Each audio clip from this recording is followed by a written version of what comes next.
Oui. Bonjour à vous. Je me regarde, puis j'ai la face un peu blanche. Puis là, je me dis, mon technicien va encore commenter sur la mauvaise qualité de l'image, mais on fait ce qu'on peut. Je vais parler, comme d'habitude, de ce qui a attiré mon attention cette semaine. Beaucoup de nouvelles. Puis je vais terminer avec des choses qui me tiennent à cœur sur des sujets qui sont très inspirants, à mon avis. Encore une fois, j'espère que ma réflexion éclaire la vôtre. Je commence. L'état de la situation dans l'arène politique.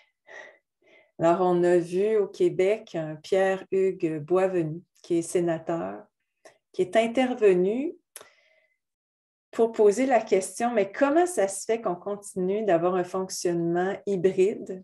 C'est le même qu'il l'appelle, c'est-à-dire qu'il y a des gens qui sont sur place, des sénateurs qui assistent à une rencontre en étant sur place, d'autres qui sont à la maison. Puis il fait la remarque que dans certains restaurants de certains bâtiments gouvernementaux, on doit porter le masque. Puis ailleurs, par exemple, si on va au resto à Ottawa, on n'a pas besoin de le porter. Ça fait qu'il il soulève des questions sur les incohérences de ces mesures. Il y a Monseï Déragi, je ne sais pas si c'est le même qu'on l'appelle, mais c'est un député qui est au provincial, puis qui pose la question au ministre de la Santé, sujet du petit rhume qu'a eu le premier ministre, en disant, si la COVID, qui était considérée comme pas plus grave qu'un petit rhume par le premier ministre,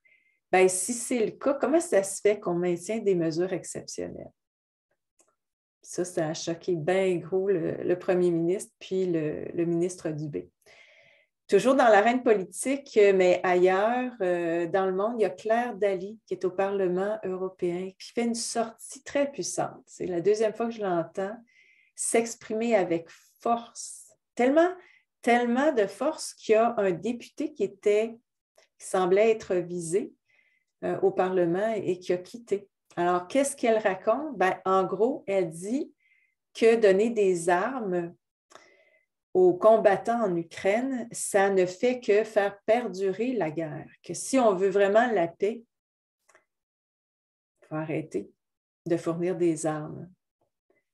Il y a enfin Christine Anderson, qui est aussi au Parlement européen, qui revient sur cette petite minorité française. On parle du Canada, là.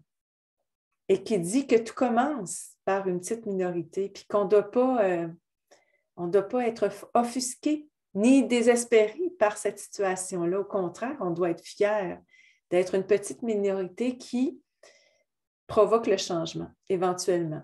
Et ça me fait faire un lien avec une autre vidéo que je n'ai pas mis là, dans les liens qui sont les sources d'informations que j'ai utilisées et qui sont en dessous ou au-dessus de ma vidéo. Je n'ai pas tout mis parce que je me suis vraiment beaucoup inspirée par plein de documents, audio, vidéo ou texte.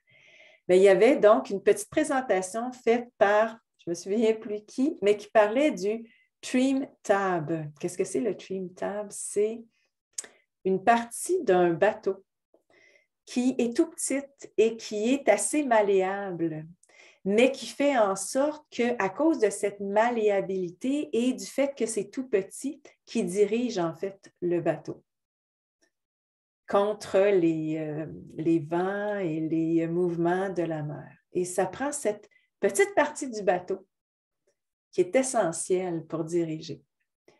Et toujours en lien avec une autre analogie, vous connaissez peut-être la théorie du chaos, qui a été démontrée à partir du battement d'ailes de papillons. C'était une démonstration qui était virtuelle, mais pour passer l'idée que ça prend seulement un petit battement d'ailes à quelque part dans le monde pour provoquer ensuite ailleurs sur Terre un grand changement.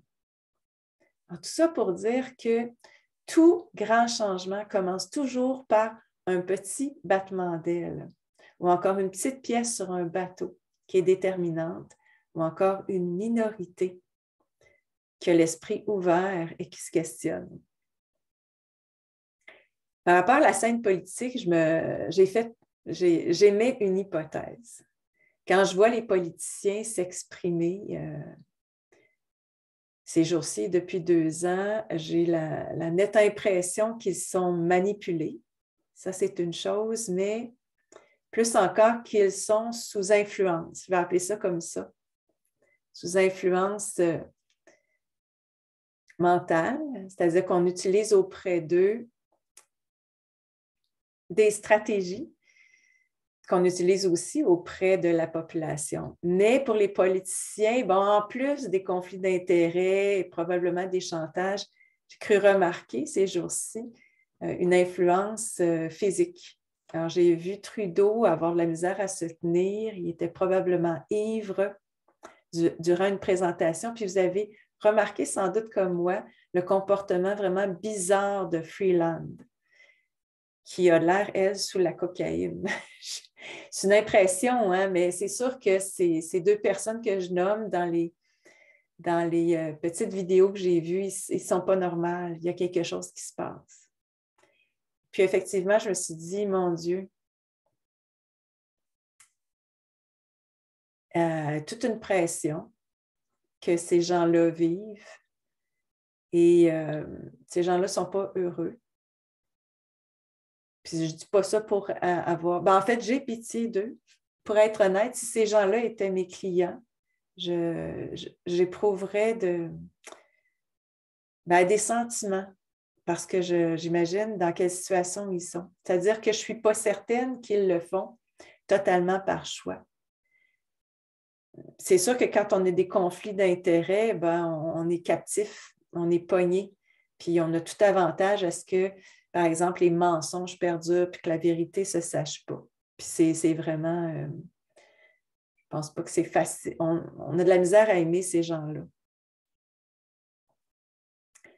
Mais c'est ça que je remarquais. Puis bon, je jasais avec Robert Béliveau, mon ami, avec qui on fait des petites chroniques de temps en temps. Puis en passant, la dernière qu'on a fait, qui se trouve à être sur mes plateformes, ça a été pour répondre à un besoin qui avait été exprimé, savoir qu'est-ce qu'on fait quand on est avec des gens ou quand on a soi-même des idées suicidaires, quand on est tellement démoralisé que la vie n'a plus de sens, puis on pense à mettre un terme à notre vie, puis aussi face à l'anxiété qui est provoquée par la situation. On a essayé d'y répondre. Mais je jasais avant de partir l'enregistrement, je jasais avec lui. On parlait de ces personnes qui sont nos amis ou nos collègues et qui ont fortement réagi quand on a exprimé notre désaccord par rapport au narratif principal. Et des gens qui, en ce moment, restent silencieux quand, par exemple, on essaye de communiquer avec eux. Puis, ce que j'en pense, l'autre hypothèse que je formule, c'est ça doit être très, très, très difficile de réaliser qu'on s'est fait tromper. D'autant plus qu'on peut se retrouver dans une position de complicité. Quand on est, par exemple, un collègue médecin ou un collègue psychologue, un politicien, avocat, peu importe, si on se retrouve à avoir le sentiment d'avoir cru dans un narratif qui a contribué à la mortalité, puis là, on parle beaucoup des CHSLD ces temps-ci, mais on va parler éventuellement plus des suicides, du tort causé aux enfants, à tout le monde. Alors, on peut se retrouver avec ce sentiment-là d'avoir contribué, d'être complice, puis imaginez en plus de se retrouver à avoir été, nous aussi, eux aussi, injectés d'un produit qui, plus ça va, on découvre qu'on ne peut plus cacher le fait que ces injections ont provoqué de la mortalité, puis des effets qui vont paraître probablement à long terme, moyen ou long terme. Alors, imaginez comment on va tout faire pour se cacher soi-même le piège dans lequel on est tombé. Et on va croire à tout prix à ce que ce ne soit pas vrai. Et donc, on va rester dans le silence.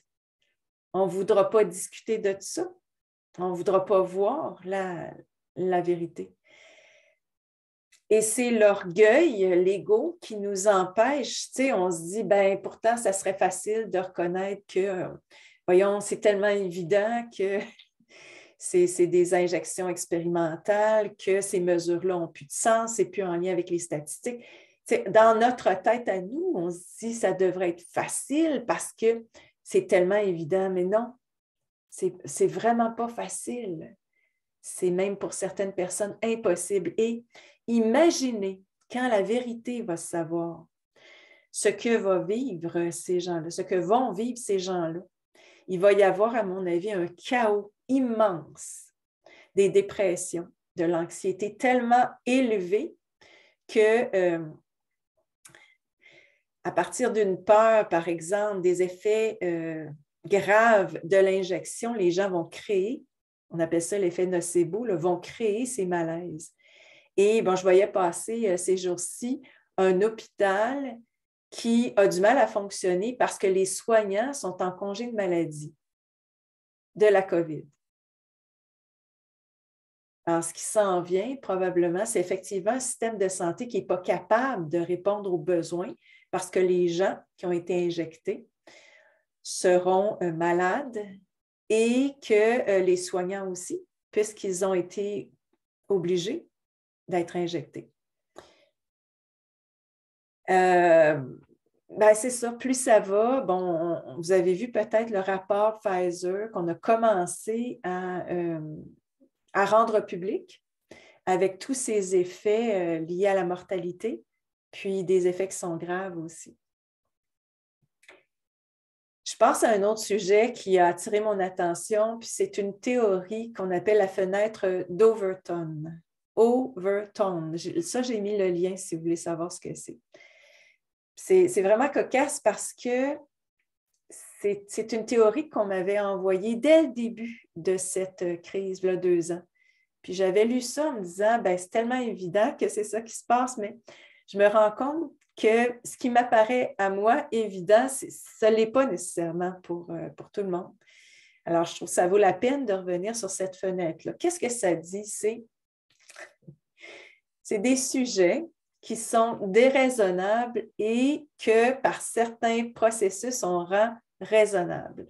C'est une façon d'influencer l'opinion publique. Alors, la fenêtre d'Overton, Overton, c'est le nom de la personne qui l'a développée. Et une fenêtre, ça dit que, par exemple, un concept, une idée, une mode est acceptée dans la mesure où elle apparaît dans une fenêtre, c'est-à-dire qu'elle est visible, on la rend visible. Alors, vous pensez peut-être, je vous laisse imaginer tous les sujets actuellement qui sont déraisonnables et qui sont pris pour quelque chose d'OK socialement, correct socialement. Et que ce soit dans le passé ou maintenant, il y a eu toutes sortes de phénomènes qui nous apparaissaient, mais vraiment pas naturels. Puis, à un moment donné, à cause de cette influence de l'opinion publique, on se sent mal de dire notre opinion. Alors, les 4 étapes par lesquelles traverse ce genre d'idées ou phénomènes pour les rendre acceptables, c'est d'abord, il y a des experts qui s'intéressent à ces sujets, c'est-à-dire qu'on va financer de la recherche et mettre en place même des colloques, des congrès sur certains sujets déraisonnables, première étape. Ensuite, on va dire aux gens qui réagissent en disant, ben voyons, il y a quelque chose qui ne va pas, c'est pas normal, c'est pas naturel, ben on va leur dire qu'ils s'opposent à la science. Vous connaissez peut-être ces étapes-là. Ensuite, ce n'est pas nécessairement dans un ordre chronologique, là, il va y avoir des films, il va y avoir des productions culturelles autour de ces, et même éducationnelles autour de ces phénomènes-là. Puis à la fin, les idées sont légalisées, font partie de loi. Ça se passe, ça, c'est ce processus-là, et vous le voyez faire. Puis on est tous rendus à un point où on se pose des questions. On se dit, écoute, c'est-tu nous qui ne sommes pas normales d'accepter ces idées-là? Alors, ce que je vous dis, c'est qu'il y a des stratégies utilisées pour vous faire sentir mal par rapport à des sujets qui sont, de toute évidence, pas naturels, par exemple. Et je crois que ce qui s'en vient dans le futur, c'est qu'on va moins accepter ce genre d'influence qui est politique parce qu'il y a sans doute un agenda derrière l'acceptation de ces phénomènes-là. Je ne les nomme pas, je pense que vous avez des idées en tête, vous pourrez les partager dans la liste des commentaires si vous voulez. Parmi les autres stratégies utilisées qui concernent les médias, qui sont les remparts de ce groupe de personnes qui paniquent en ce moment et qui, de façon maladroite et accélérée, mettent en place des mesures, des guerres, tout ce qui fait peur aux gens pour essayer de les endoctriner, les maintenir dans une façon de se comporter qui fait bien leur affaire et qui entraîne éventuellement un plus grand contrôle. Alors, c'est des remparts parce que quand, par exemple, il se passe des choses sur l'arène politique, puis que ça dérape un peu pour ces gens-là, bien, les médias prennent la relève. Alors, ce qu'on a vu dans les stratégies utilisées dans les médias, c'est, par exemple, quand on veut faire accepter une mesure, on fait parler des gens. Il y a quelques témoignages de gens qui disent, bon, on veut plus de masques, on est d'accord avec le couvre-feu. Et il y a des experts aussi qui se prononcent. Alors, des experts, sans qu'on les nomme, ou encore, il y a des sondages qui passent, qui sont sans doute très manipulés. Alors, vous savez, les chiffres, statistiques scientifiques ou sondages, on peut faire dire n'importe quoi. On peut sélectionner notre échantillonnage aussi. Et ensuite, on observe la réaction de la population et face à cette réaction, il y a des annonces ensuite qui sont présentées, qui sont faites par rapport à certaines mesures. Je vois aussi un autre phénomène apparaître, c'est quand, par exemple, dans l'arène politique, il y a des accusations de fait du premier ministre, par exemple, ou des ministres en place. Bien, il y a tout de suite dans les médias une sortie publique d'un personnage politique qui va dire quelque chose qui ressemble à « ben, on a fait ce qu'on peut ou on fait ce qu'on peut, puis il ne faut pas nous blâmer, puis c'est bien ingrat de nous critiquer comme ça. » Alors, on fait pitié pour attirer la sympathie de la population. Autre sujet, j'ai écouté Free to Fly. C'est des Canadiens, des pilotes qui ont été mis à pied parce qu'ils ont refusé le dit vaccin et qui ont consacré leur temps à aider et informer les gens. Il y a tellement de personnes qui ont un grand cœur, qui font ça bénévolement et qui donc vont se retrouver avec du temps, un peu d'économie, et vont consacrer ce temps-là à aider et à faire en sorte que nos enfants, par exemple, puissent vivre dans un pays qui a du bon sens. Alors, dans une dernière vidéo de Free to Fly, ils ont invité un avocat qui s'y connaît vraiment très bien dans le domaine.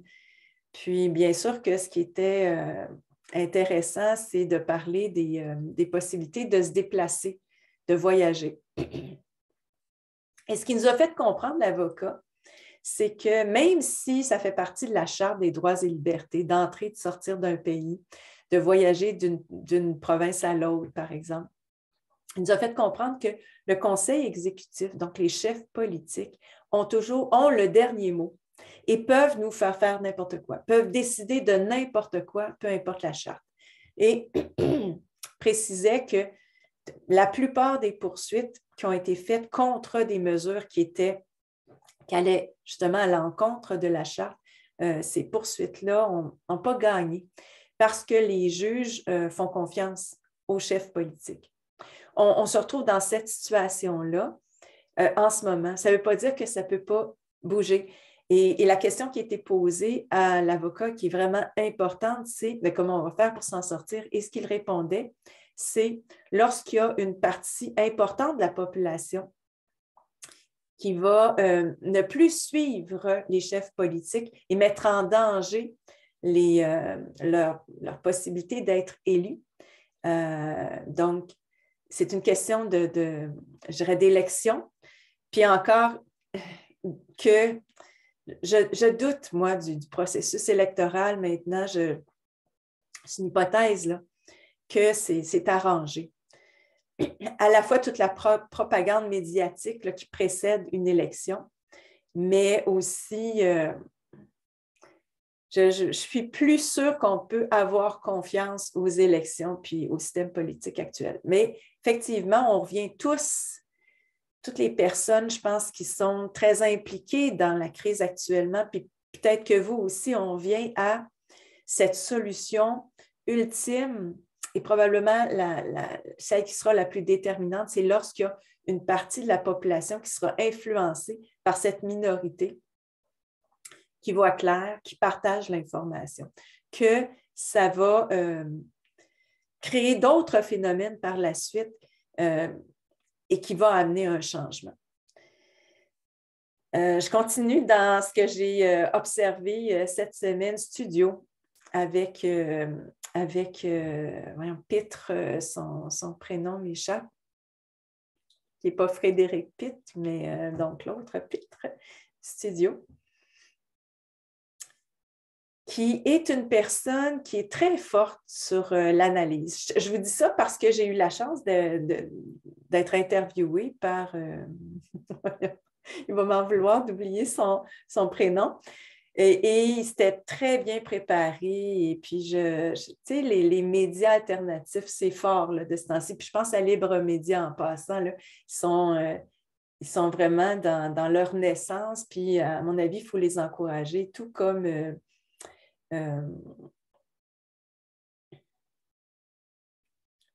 tout comme le média qu'a lancé Appel à la liberté avec François Dallaire. Bon. Des médias alternatifs qui sont très, très solides. Je pense à Hello veut savoir aussi, là, il y en a tellement au Canada puis ailleurs. Donc, je reviens à ce petit moment d'information en studio qui analysait les statistiques. Alors, dans une statistique avec histogrammes, les histogrammes, c'est les colonnes, vous savez, qui montrent un certain nombre, un pourcentage de population. On avait un histogramme qui présentait le nombre de cas en fonction du fait que les gens sont vaccinés ou pas. Puis, la colonne la plus importante, c'était celle des gens qui sont non vaccinés. Ça correspondait à 48,6 % des cas positifs, qui étaient des gens non vaccinés. Et les gens qui étaient vaccinés, bien, ils étaient dans des colonnes séparées. Quand je vous dis qu'on peut faire dire n'importe quoi aux chiffres, la première chose, c'est de dire que visuellement, le 48,6 % qui est moindre que le 50 quelques %, mais quand le 50 quelques % est divisé en plusieurs colonnes, là, une dose, 2 doses, 14 jours avant d'être comptabilisé dans les vaccinés, vous voyez que visuellement, ça laisse croire qu'il y a plus de gens non vaccinés qui ont des cas positifs. Mais ce n'est pas réel. Ça, c'est une première chose. La deuxième chose qui est tellement importante, c'est que quand on lit à quoi réfèrent ces pourcentages-là, on pouvait voir que c'était des données qui dataient à partir de décembre 2020, au moment où il n'y a pas personne qui était vacciné. Donc, dans le 48,6 %, ça comprend tous ces gens-là, toutes ces personnes-là qui n'avaient pas été vaccinées encore. Alors, quand on reprend les calculs pour savoir quel est le pourcentage actuel des gens non vaccinés et vaccinés par rapport au cas, ça donne un tableau complètement différent parce que là, on cible seulement les derniers jours, la dernière semaine. Et là, on obtenait des chiffres astronomiques. En réalité, ça tourne autour de 85,9 % de gens vaccinés qui ont des résultats positifs à un cas, qui ont des résultats positifs à un test frauduleux, un test qui ne dit rien. Et puis, pour les non-vaccinés, ça donnait quelque chose comme moins 218 %. Je ne sais pas si vous me suivez. Ce qui est important à retenir, c'est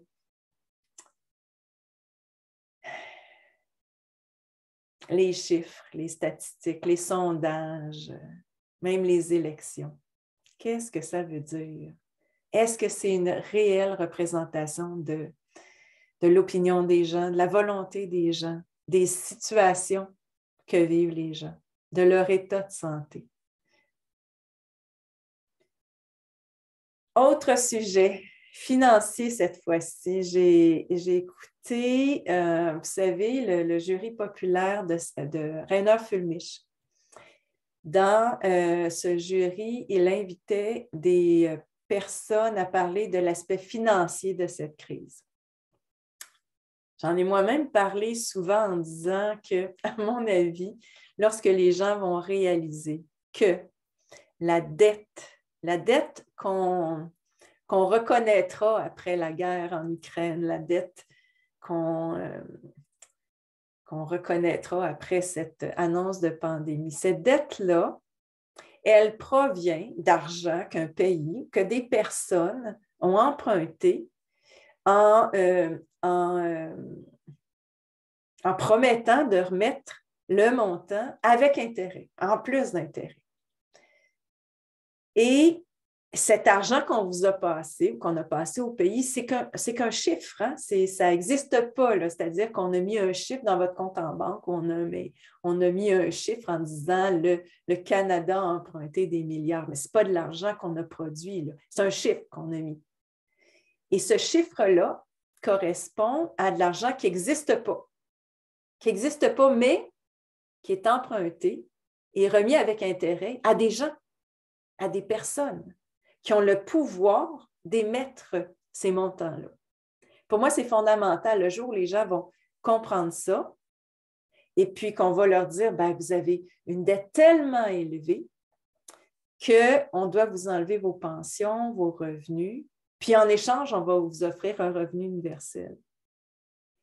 Bien, j'espère qu'il y a une partie de la population, une minorité peut-être, qui va dire, ben non, et qui va démontrer à ceux qui vont avoir pogné depuis le début, démontrer que cet argent n'existait pas et qu'il n'y a pas d'obligation à remettre cette dette-là. Si je reviens à ce jury populaire, l'une des choses qui a été dite par une femme qui est formée en finance et qui a intervenu dans le domaine des compagnies pharmaceutiques et qui disait en passant, qui parlait, ça vaut la peine de l'écouter, c'est la deuxième personne qui intervient dans le lien que je vous ai mis. Elle parlait des énormes conflits d'intérêts entre les compagnies pharmaceutiques et les chefs politiques, les chefs d'entreprise. C'est énorme, ça dépasse l'entendement. Mais elle disait que, tu sais, à la question qu'on se pose souvent, comment ça se fait que ça va si vite, que c'est fait de façon maladroite?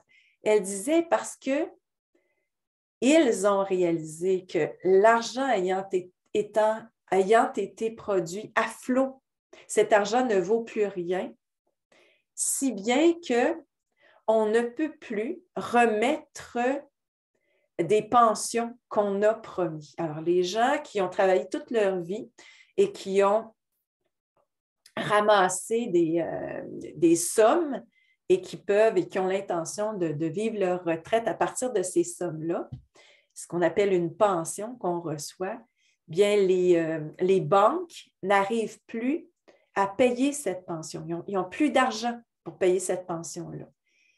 Et c'est une réalité qui existait et une hypothèse qu'on peut formuler, c'est que l'annonce de pandémie, qui est un portail pour un Great Reset, c'était l'occasion de créer une dépense énorme avec une guerre qui a fictivement des impacts sur l'économie, sur l'approvisionnement. Fictivement, parce qu'on se pose des questions, comment ça se fait que l'essence est si chère alors que l'essence ne vient pas chez nous de l'Ukraine ou de la Russie, là. Comment ça se fait qu'on manque de bois ou que le bois est si cher alors que ça n'a pas changé, là. Il y a toujours autant d'arbres dans nos forêts, là. Donc, cette crise économique est construite de toutes pièces pour pouvoir enfin dire, ben, votre pension, vous ne l'aurez pas. Alors, c'est ce que racontait cette financière qui est très intéressant. Je le dis avec un sourire, même si ça peut nous inquiéter, mais comme je vous dis depuis que je fais ces vidéos-là, pour moi, c'est inévitable qu'on s'en va vers une grande révélation, c'est-à-dire tous ces mensonges-là, tous ces mensonges, toutes ces vérités cachées, autant en termes d'effet de la dite vaccination qu'en termes de ce petit groupe de personnes qui a le pouvoir de fabriquer l'argent, qui possède les ressources planétaires. Pour moi, il va y avoir un refus à un moment donné de la population de continuer d'aller de l'avant à partir justement d'une meilleure compréhension de ce qui s'est passé. Et parlant de mensonges, je ne sais pas jusqu'à quel point vous réalisez que les médias, ce ne sont que des mensonges et des montages. Avec la guerre en Ukraine, vous avez vu passer ces vidéos-là où les gens qui sont dans des sacs en plastique, en fait, c'est des gens qui sont vivants. C'est juste des comédiens qui sont là, des figurants, comme on appelle. Et il faut réaliser que tant que l'on fonctionne de façon virtuelle, on peut faire n'importe quoi. On peut créer toutes les histoires qu'on veut. Et c'est ça qui a fait que la population s'est faite leurrer. Parce qu'à partir du moment où on leur a dit « vous ne pouvez plus voyager, vous devez rester confinés », les gens ne sont pas sur place. Ils ne peuvent pas attester de l'affirmation qui est présentée dans un média. Et c'est d'ailleurs ce qui m'a sauté aux yeux, qui m'a ouvert les yeux, moi, en étant en Suède, quand j'ai lu ce qui était raconté dans nos journaux au Canada au sujet de la Suède. Je me suis dit, ben voyons, c'est faux. Et je suis passée d'une personne qui croyait à ce qui était écrit dans les journaux à quelqu'un qui a commencé à remettre ça en question, puis comparer les titres, les contenus avec une réalité, en utilisant ma logique, mon raisonnement, en faisant comme la plupart d'entre vous, en retournant vers les vrais chiffres, par exemple.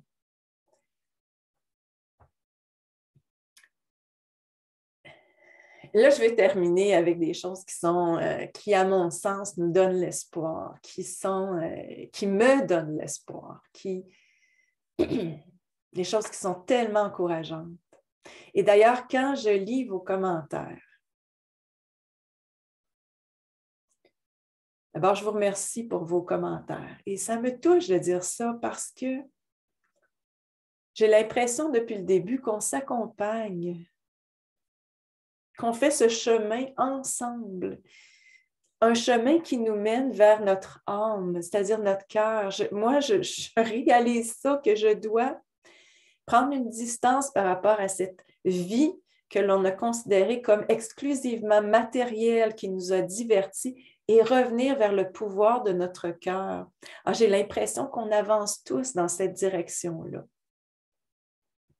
Et quand je regarde vos commentaires, je me rends compte toujours comment il y a des belles personnes dans ce monde, comment les gens sont beaux, sont bienveillants. La plupart des gens sont bienveillants.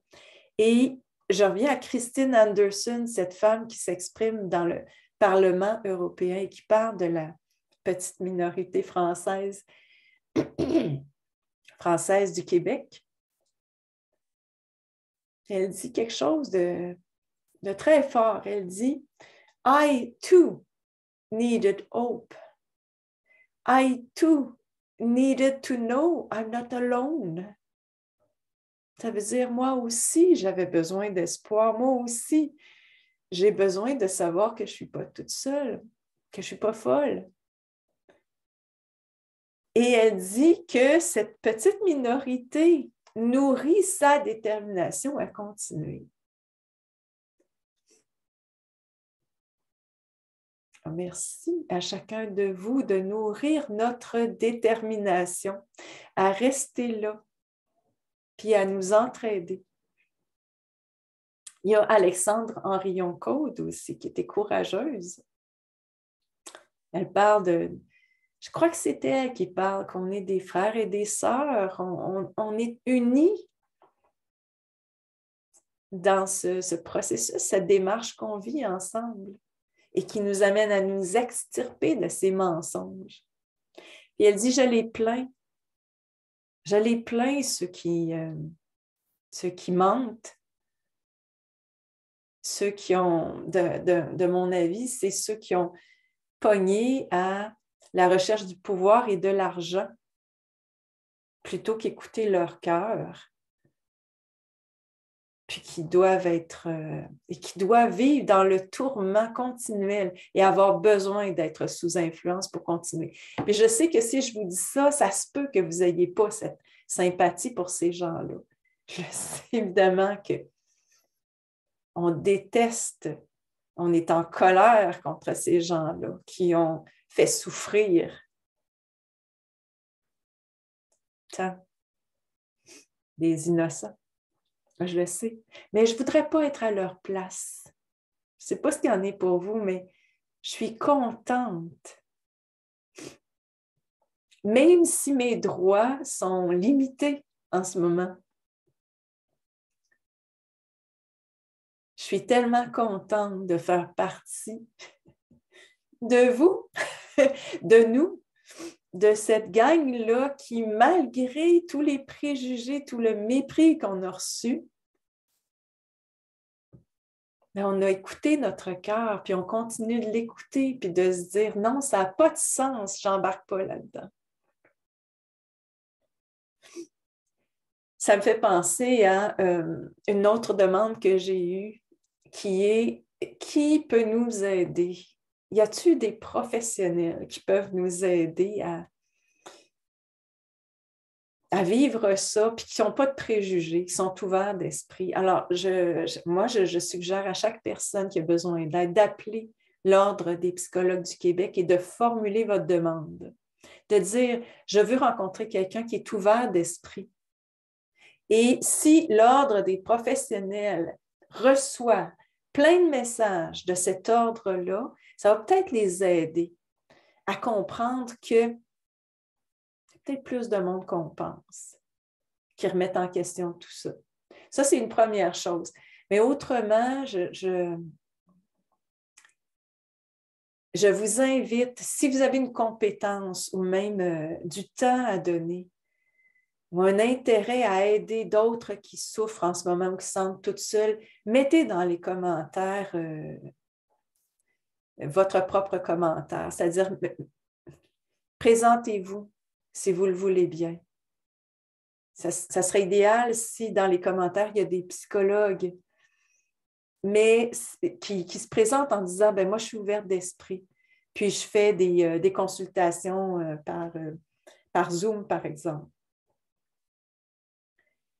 Puis en même temps, j'ai des belles images du futur. Et dans le futur, il n'y aura plus de ces statuts-là, de ces uniformes, de ces habits de professionnels. Il y aura une redécouverte des humains qui sont en dessous de ces uniformes-là. On nous a leurrés aussi en nous faisant croire qu'il y a des personnes avec un titre, avec des diplômes qui peuvent nous aider, qui sont compatissants. Puis là, on découvre que, oups, ce n'est pas le cas, nécessairement.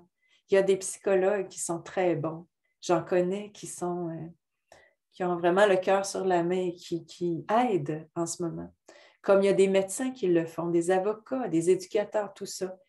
Mais je crois qu'on s'est fait tromper par ces uniformes-là et que plus tard, on va les enlever, les uniformes. Puis on va reconnaître qu'une personne peut avoir la compétence d'aider, d'intervenir dans certains domaines sans avoir de titre. Parce que les titres font partie d'institutions. Puis là, on se rend compte que les institutions sont influencées, corrompues, manipulées. Collaborateurs. Caroline, que je connais, écrivait « Ceux qui dansent furent considérés fous par ceux qui n'entendaient pas la musique. » Il y a une musique qui va se faire entendre de plus en plus fort. Une musique de notre cœur. Vous savez comment la musique nous transporte, nous inspire, nous amène dans un autre état d'être.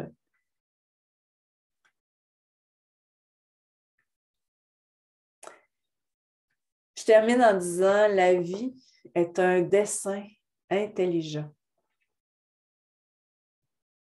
Dessin, D-E-S-S-E-I-N, intelligent. Pourquoi je dis ça? C'est que je réalise que la vie est parfaite.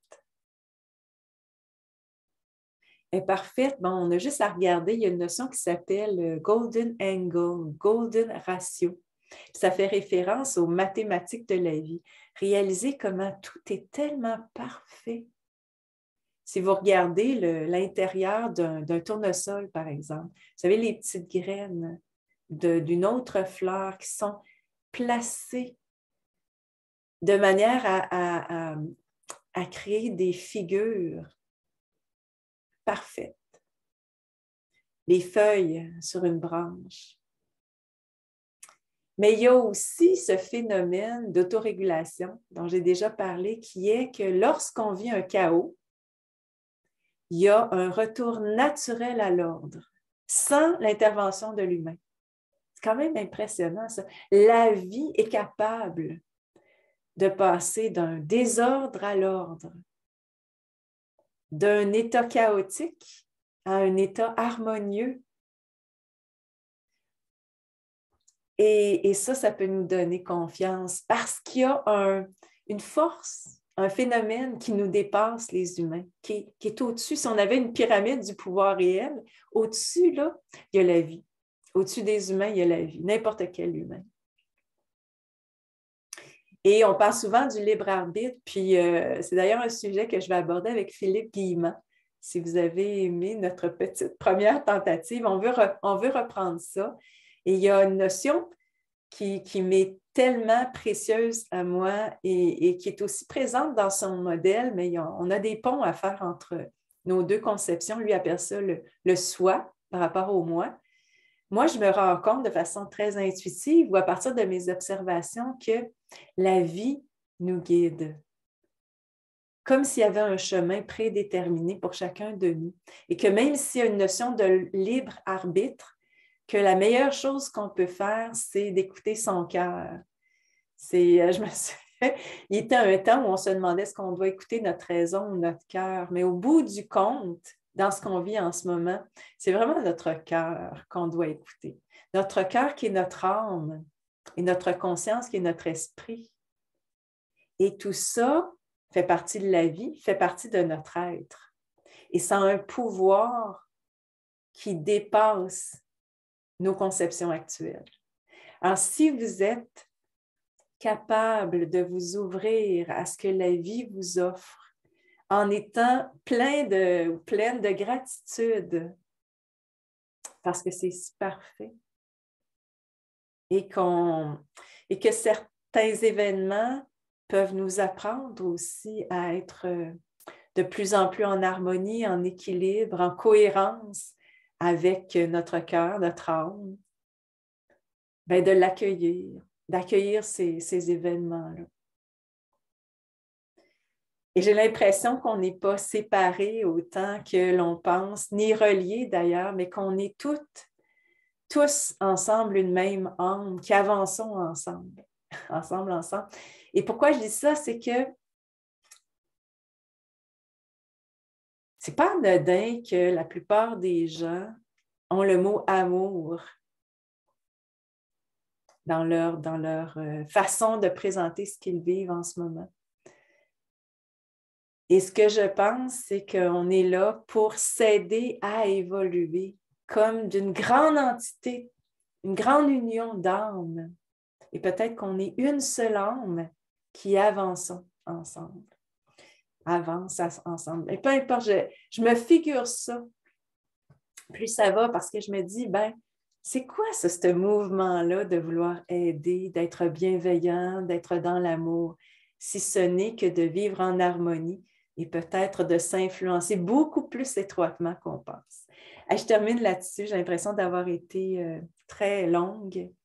Je termine en vous disant, gens de cœur, vous êtes des gens de cœur, merci d'exister, merci d'être là, de tenir le coup, d'influencer avec votre cœur tout ce qui vous entoure, puis d'attirer à vous la bienveillance. Puis on se dit à bientôt.